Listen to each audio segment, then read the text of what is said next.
بسم الله الرحمن الرحيم. أعوذ بالله من الشيطان الرجيم.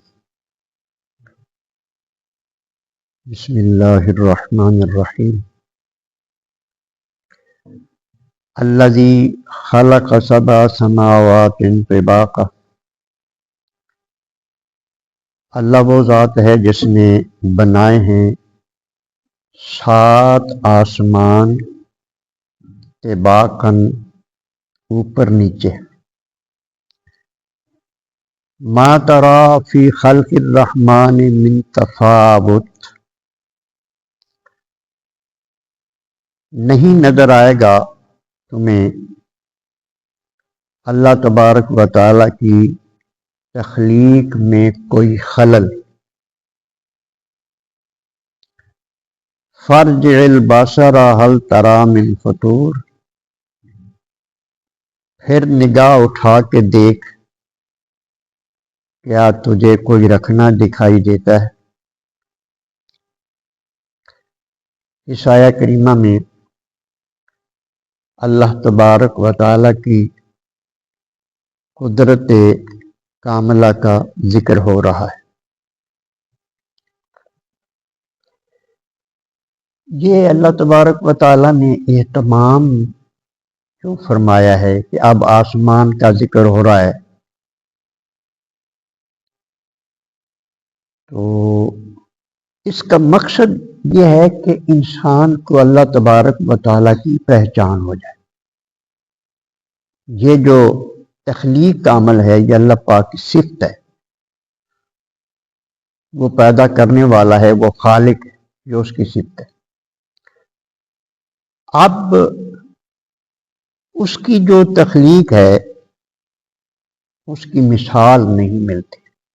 اب وہ ارشاد فرما رہا ہے کہ اللہ تبارک و تعالیٰ نے 7 آسمان بنائے ہیں اور ان کے طبقات ہیں، اوپر ہیں، پھر اس کے اوپر ہیں، پھر اس کے اوپر. تو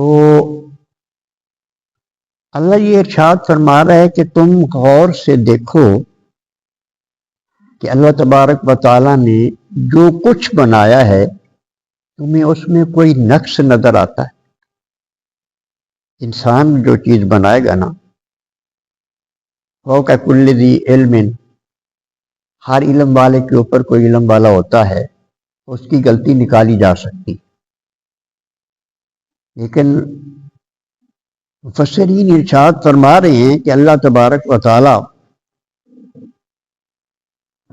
دنیا بھر کے نقاد تنقید کرنے والوں کو کہتے ہیں، انجینئروں اور علوم لطیفہ کے ماہرین کو دعوت دی جا رہی ہے اس آیہ کریمہ میں کہ جو کچھ ہم نے پیدا کیا ہے آسمان میں، زمین میں، یہ پہاڑ ہیں، ہر قسم کی بے جان اور جاندار مخلوق کو، سب کو دیکھو، غور سے دیکھو اور تنقیدی نگاہ سے دیکھو.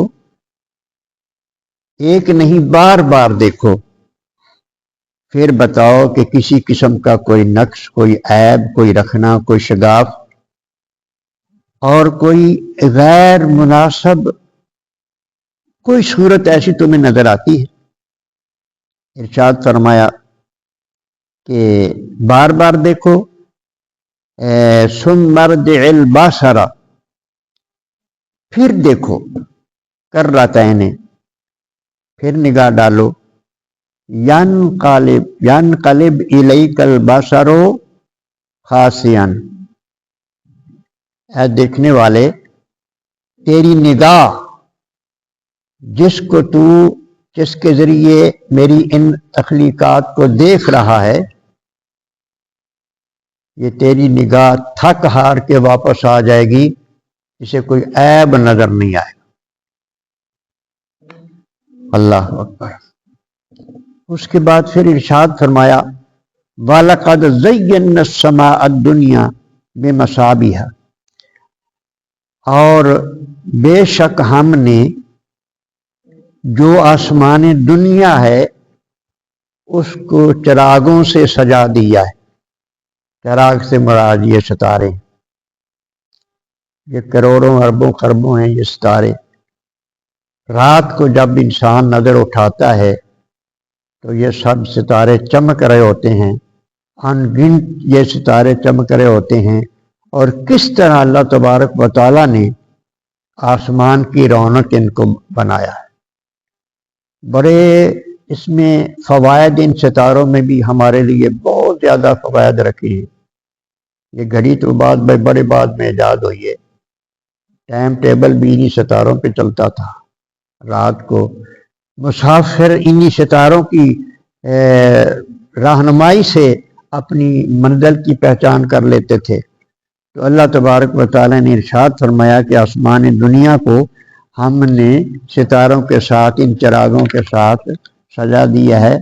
وَجَعَلْنَاهَا رُجُومًا لِلشَّيَاطِينِ، اور بنایا ہے انہیں شیاطین کو مار بھگانے کا ذریعہ۔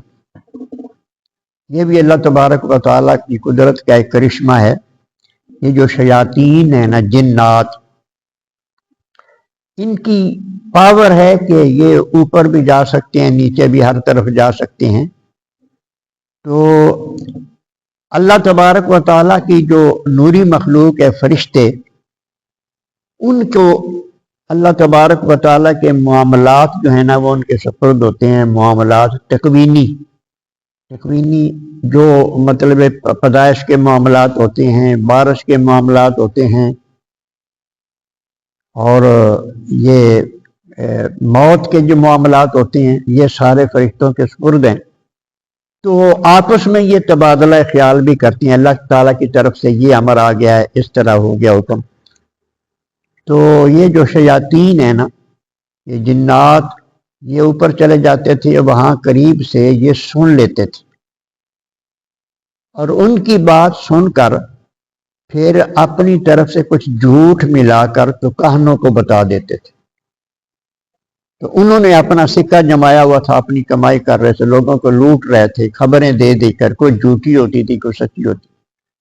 اللہ تبارک و تعالیٰ نے شیاطین کو روکنے کا بندوبست اس طرح فرمایا کہ یہ جو ستارے ہیں نا، ہمیں کبھی کبھی کوئی ستارہ ٹوٹتا ہوا نظر آتا ہے یا بھاگتا ہوا نظر آتا ہے، تو وہ اصل میں شیاطین کے پیچھے دوڑتا ہے ان کو تکلیف پہنچانے کے لیے۔ تو اللہ نے ارشاد فرمایا کہ انہیں شیاطین کو مار بھگانے کا ذریعہ ہم نے بنایا ہوا ہے ان ستاروں۔ وَآتَدْنَا لَهُمْ عَذَابَ السَّعِيرِ، اور ہم نے تیار کر رکھا ہے ان کے لیے دکھتی ہوئی آگ کا عذاب۔ یہ شیاطین کے لیے اللہ تبارک و تعالیٰ نے فرمایا ہے کہ بہت جو دکھتی ہوئی آگ ہے، تکلیف دینے والی، ہم نے اس کا عذاب ان کے لیے تیار کر رکھا ہے۔ تو اللہ تبارک و تعالیٰ کے انتظامات بڑے قوی ہیں، بڑے مضبوط ہیں۔ اس کے اس نظام میں کسی قسم کا کوئی عیب اور کوئی نقص نہیں نکال سکتا۔ تو یہ سارا کچھ دیکھنے کے بعد اس کی ہستی کا پتہ چل جاتا ہے ایک آنکھوں والے بندے کو، جس کو اللہ نے دماغ صحیح دیا۔ جن کے پاس دماغ صحیح نہیں ہے، وہ پھر بھی کہتے ہیں کہ کہیں ہوتا تو نظر نہ آتا، کہیں ہوتا تو نظر نہ آتا۔ نظر تو ہر رنگ میں آ رہا ہے، اس کے رنگ ہے۔ نبی کریم علیہ السلام نے ارشاد فرمایا کہ اس کی ذات میں غور نہ کرو، اس کی صفات میں غور کرو۔ یہ ساری آپ اس کی صفتیں بیٹھی ہوئی ہیں، اس کی صفت تخلیق کا مظہر یہ بیٹھا ہوا ہے۔ یہ جو ہمارے ہاں سمجھنے کا جو اللہ پاک نے قوت عطا فرمائی ہے، جو بولنے کی قوت عطا فرمائی، ہم کوئی چیز کھاتے پیتے ہیں تو اس چیز کو محسوس کرنا، وہ کیسے ہضم ہو رہی ہے، اس کا ذائقہ محسوس کرنا، یہ ساری قوتیں اللہ تبارک و تعالیٰ کی عطا۔ ان ساری قوتوں سے وہ نظر آ رہا ہے، آنکھ والے کو وہ نظر آ رہا ہے کہ وہ ہے۔ اگر وہ نہ ہوتا تو پھر یہ کچھ بھی نہ ہوتا۔ اللہ پاک سمجھنے کی توفیق عطا۔ صدق اللہ العظیم۔